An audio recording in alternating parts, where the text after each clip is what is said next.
देखिए, माननीय उच्चतम न्यायालय ने जो आज अंतरिम रिलीफ दिया है उसके लिए माननीय उच्चतम न्यायालय का बहुत शुक्रिया। और आज जो रिलीफ है वो ये दर्शाती है कि ये कानून कहीं ना कहीं संविधान के खिलाफ बना है। जो अमेंडमेंट इस पर रोक लगा दी है। और दूसरा जो कहा है कि दूसरी जो धार्मिक संस्थाएं हैं, क्या उसके अंदर भी मुस्लिम समाज को रखने के लिए आप लोग तैयार हैं? देखिए, माननीय उच्चतम न्यायालय ने जो आज अंतरिम रिलीफ दिया है उसके लिए माननीय उच्चतम न्यायालय का बहुत शुक्रिया।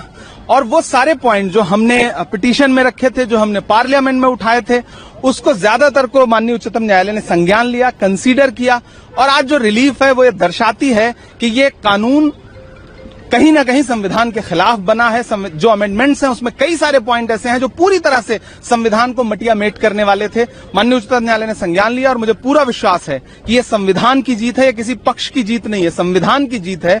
और आने वाले दिनों में जब फिर से सुनवाई होगी तो माननीय उच्चतम न्यायालय और मजबूती से इसमें रिलीफ देगा और सरकार की जमीन हड़पने की जो साजिश है उस साजिश को माननीय उच्चतम न्यायालय रोकेगा, मुझे पूरा विश्वास है। देखिए, जो पिटीशन में अभी डिमांड थी अभी वो चीज तो कवर नहीं हो पाई है, लेकिन फिलहाल जो माननीय सर्वोच्च न्यायालय ने, जो माननीय सुप्रीम कोर्ट ने ऑर्डर किया है, ऑनरेबल सुप्रीम कोर्ट ने, तो हम उससे फिलहाल हमें मुतमईन है। और आने में जो सुनवाई होगी हमारी प्रयास रहेगी, कोशिश रहेगी उन पॉइंट को भी उसके अंदर कवर किया जाए और जो हमारा मुकम्मल हम जो चाहते हैं उसमें हमें पूरी तरह से रिलीफ मिले। तो जो वक्फ भाई यूजर का जो पॉइंट कोर्ट ने उठाया उसका संज्ञान लिया और भी काफी मुद्दे कोर्ट ने हाईलाइट करे हैं, उसको आप कैसे देखते हैं? देखिए, मैं तो जो माननीय सर्वोच्च न्यायालय ने जो खास तौर से एक अपॉइंटिंग पर भी इस पर रोक लगा दी है और दूसरा जो कहा है कि दूसरी जो धार्मिक संस्थाएं हैं, क्या उसके अंदर भी मुस्लिम समाज को रखने के लिए आप लोग तैयार हैं?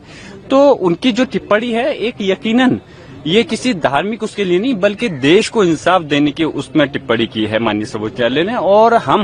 और सिर्फ हमारा समाज नहीं, पूरा देश माननीय सर्वोच्च न्यायालय को इस नजर से देखता है कि अगर उनके अधिकारों का हनन होगा, उनके इंसाफ नहीं मिल पाएगा, कोई हक तलफी होगी, तो माननीय सर्वोच्च न्यायालय से इंसाफ मिलेगा। इसी उम्मीद के साथ यहाँ पे दरवाजा खटखटाते हैं और अभी फिलहाल कुछ रिलीफ मिला है और उम्मीद करते हैं आगे जब सुनवाई होगी तो पूरा प्रयास किया जाएगा हमारी तरफ से कि उन पॉइंट को भी कवर किया जाए। का रुख थोड़ा सा लचीला नजर आया, एसजी तुषार मेहता ने अपनी तरफ से अश्योरेंस भी दिया, इस तरह उसको आप किस तरह से देखते हैं? देखिए, माननीय सर्वोच्च न्यायालय अगर उन्होंने कहा तो माननीय, हम तो ये सिर्फ जाहिर सी बात है केंद्र सरकार से तो हमारा जो प्रयास था रिलीफ मिले वो हमें पार्लियामेंट के अंदर, हमने संसद के अंदर प्रयास किया, लेकिन संसद के अंदर हमें वो नहीं मिल पाया है, तभी तो हमने दरवाजा खटखटाया। अब उनका क्या रुख है क्या नहीं है ये वो लोग जाने। हम तो अब जो अपने इंसाफ के लिए जो दरवाजा खटखटाने सुप्रीम कोर्ट का आए हैं, इसी उम्मीद से आए हैं कि अब हमें वहां से उम्मीद नहीं है, हमें न्यायालय से इंसाफ की उम्मीद है।